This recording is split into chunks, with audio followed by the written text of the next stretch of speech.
ఇదిగో సువి పాలు బాదం మిక్స్ కలిపా. అబ్బా ఏంటి మమ్మీ రోజు బాదం మిల్క్? ఇందులో ప్రోటీన్స్, విటమిన్స్, కాల్షియం అన్ని ఉంటాయి సువి. అవునా, అయితే సరే. సువి ఆయిల్ పెడతారా? ఏంది మమ్మీ డైలీ ఇదే ఆయిల్ పెడుతున్నా, అసలు ఏముంది దీనిలో? ఏముండడం ఏంటి, అందరూ వాడుతున్నారు కాబట్టి నేను వాడుతున్నా. మా అమ్మ నాకు పెట్టింది, నేను నీకు పెడుతున్నా. ప్రతిదీ నీకు డౌట్ తిరుగు.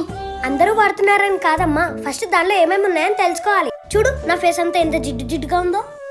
సుభిక్ష చెప్పేది నిజమే. అసలు మనం రోజు వాడే దాంట్లో ఏమేమి ఉన్నాయన్న తెలుసుకోవాలి. నేను ఆన్లైన్ లో సెర్చ్ చేస్తున్నప్పుడు Alps Goodness steam distilled rosemary champi oil అయితే నాకు దొరికింది. 5% రోజ్మెరీ ఉండే వన్ అండ్ ఓన్లీ ఆయిల్ ఇదే. ఇందులో రోజ్మెరీతో పాటు మెంతి నూనె, ఆముదం, కొబ్బరి నూనె ఉన్నాయి. ఇది అప్లై చేసుకున్నప్పుడు ఫోర్ హెడ్ పైకి జారీ జిడ్డుగా ఉండదు, సో పింపుల్స్ కూడా రావు. లైట్ గా ఉండడం వల్ల సమ్మర్ లో కంఫర్ట్ గా ఉంటుంది. ఇక్కడ నేను రెగ్యులర్ గా యూస్ చేసే ఆయిల్ అండ్ రోజ్మెరీ ఆయిల్ ని కంపేర్ చేసి చూస్తున్నాను. ఇది ఇంత థిక్ అండ్ హెవీగా ఉండడం వల్ల 2-3 టైమ్స్ హెయిర్ వాష్ చేయాల్సి వస్తుంది. ఎక్కువ సార్లు హెయిర్ వాష్ చేయడం వల్ల కూడా హెయిర్ డ్రై అయిపోతుంది. ఇక్కడ క్విక్ టిష్యూ టెస్ట్ చూడండి. ఆఫ్టర్ సింగిల్ హెయిర్ వాష్ నా హెయిర్ చూడండి ఎంత సిల్కీ అండ్ షైనీగా ఉంది. ఈ ప్రోడక్ట్ మీరు తీసుకోవాలనుకుంటున్నారా? అయితే ఈ QR కోడ్ ని స్కాన్ చేయండి. పర్పుల్ లో అవైలబుల్ గా ఉంది.